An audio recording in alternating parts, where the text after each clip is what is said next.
आज पूर्व मंत्री जगत गुरु रुद्र गुरु जी, पूर्व मंत्री सत्यनारायण शर्मा, पूर्व मंत्री बदरुद्दीन कुरैशी जी, विधायक कविता प्राण लहरे, शैलेश त्रिवेदी जी, युवा कांग्रेस प्रदेश अध्यक्ष आकाश शर्मा हुए शामिल। भिलाई देवेंद्र यादव ने कहा कि चर्चा होनी चाहिए, बिना चर्चा के लिए गए निर्णय तानाशाही के प्रतीत होते हैं। सिविक सेंटर स्थित पार्किंग स्थल ग्राउंड में भिलाई सत्याग्रह के चौथे दिन देवेंद्र यादव के लगातार उपहास रखने के कारण उनके स्वास्थ्य में गिरावट आना शुरू हो गई है। उनका बीपी बढ़ गया है और शुगर कम हो गया है। साथ ही यूरिन में केटोनेस बढ़ाने के बाद डॉक्टरों ने बताया है, उसको लेकर उनके बड़े भाई धर्मेंद्र यादव एवं परिजनों में काफी चिंता बढ़ गई है। श्री यादव आज भी बीएसपी डीआईसी श्री महापात्र से चर्चा करना चाह रही हैं कि सार्थक चर्चा हो जाए, कि भिलाई की बसावट बच जाए। मेरी लड़ाई बीएसपी प्रबंधक से नहीं, ना ही मैं कोई राजनीति कर रहा हूं। मैं सत्ता में बैठे हुए लोगों से आग्रह कर रहा हूं कि वह भिलाई को बचाने के लिए आगे आए। मैं भी उनके साथ कंधे से कंधा मिलाकर खड़ा हूं।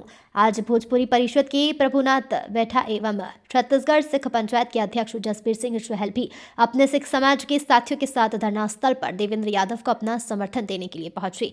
अध्यक्ष श्री चहल ने कहा कि 1995 में भिलाई इस्पात संयंत्र की स्थापना हुई। तमाम बुजुर्गों ने अपना खून पसीना बहाकर इस प्लांट की स्थापना की। भिलाई प्लांट का निजीकरण नहीं होना चाहिए। देवेंद्र यादव की इस पहल का सिख समाज अपना पूर्ण समर्थन देता है।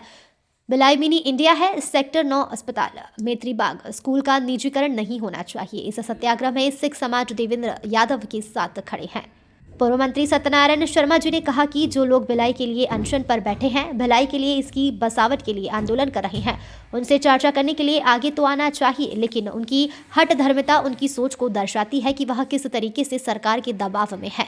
जगत गुरु रुद्र गुरु ने कहा कि छोटे भाई देवेंद्र के साथ हर समय कंधे से कंधा मिलाकर खड़ा हूं और सारे भिलाई वासियों को मैं भरोसा दिलाता हूं कि हम भिलाई बिकने नहीं देंगे। उसमें भी भिलाई जिसमें इसकी छत्तीसगढ़ से इसकी पहचान है, भिलाई को बचाने की जो लड़ाई पिछले 3 दिन से यहाँ के जो स्थानीय विधायक और अखिल भारतीय कांग्रेस कमेटी के सचिव देवेंद्र यादव जी लड़ रहे हैं, उससे पूरा केवल भिलाई नहीं, पूरा प्रदेश में पूरा देश देख रहा है कैसे एक अहंकारी सरकार जो है, यहाँ के लोग बीएसपी यहाँ इसके जो बाहर छत्तीसगढ़ की पहचान हो करती, जहाँ पर एक साथ अगर देखा आज़ाद भारत सबसे ज़्यादा रोजगार सृजन जो इस भिलाई ने किया है, छत्तीसगढ़ की पहचान पूरे हिंदुस्तान पूरे विश्व में की है, उसको बेचने की तैयारी है। वहाँ के स्टेडियम को बेचने की तैयारी है, वहाँ के नौकरी को छीना जा रहा है। तमाम ऐसे लोग यहाँ भिलाई के जो एक स्थानीयता को छीनने की प्रयास की जा रही है, उसके खिलाफ जो लड़ाई है उसमें आज छत्तीसगढ़ युवा कांग्रेस समर्थन देने आई है।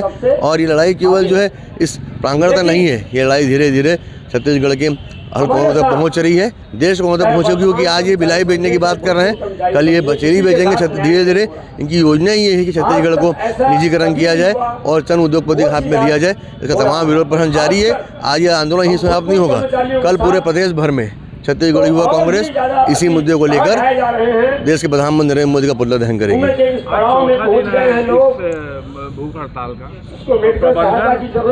ध्यान देना चाहिए, ध्यान नहीं ये मान लीजिए अगर ये मांगे अगर नहीं मांगता तो उसके आगे क्या है आपका? ये जैसे मैंने कहा कि ये जो यहाँ जो लड़ाई को यहाँ मांगे स्थानीय विधायक देवेंद्र जी लड़ रहे हैं, के साथ साथ पूरे प्रदेश भर में इस मुद्दों को लड़ने का काम छत्तीसगढ़ युवा कांग्रेस करेगी। अगर प्रशासन नहीं मानती है तो हम भी जनता के हित की लड़ाई लड़ने के लिए पीछे नहीं हटेंगे। चाहे ये लड़ाई कोई चंद तमाम ये उपवास तक नहीं है, ये तो लड़ाई यहाँ चल रही है। कल से लड़ाई जो चालू होगी पूरे प्रदेश भर में चालू होगी और छत्तीसगढ़ युवा कांग्रेस इस लड़ाई को लड़ेगी। अब आप भी बन सकते हैं सिटीजन जर्नलिस्ट, लड़ सकते हैं अपने हक की लड़ाई।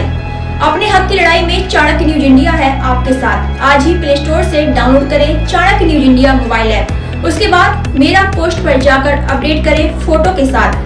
हम बनेंगे आपकी आवाज, देश का तेजी से बढ़ता नेटवर्क, सच दिखाते हैं हम। जय हिंद।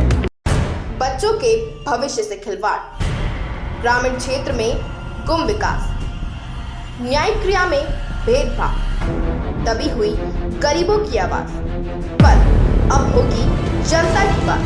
सड़क से पहुंचेगी संसद तक आवाज। सिर्फ सुन सरकार, देखिए चाणक्य न्यूज इंडिया पर। खबरें जो आपको सीधे जोड़ती हैं हमसे, जिनका आपकी जिंदगी पर होता है सीधा असर। खबरों की वही तस्वीर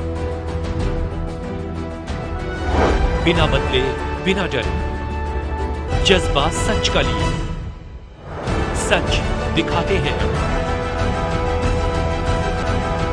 चाणक्य न्यूज इंडिया, हम हैं हिंदुस्तानी। कटेंगे तो कटेंगे। आज देश इनसे कह रहा है तुमसे नहीं हो पाएगा। Can you understand the ignorance? We are not looking for your admiration. आपको अपना काम करना पड़ेगा। राजनीति देखिए चाणक्य न्यूज इंडिया के साथ।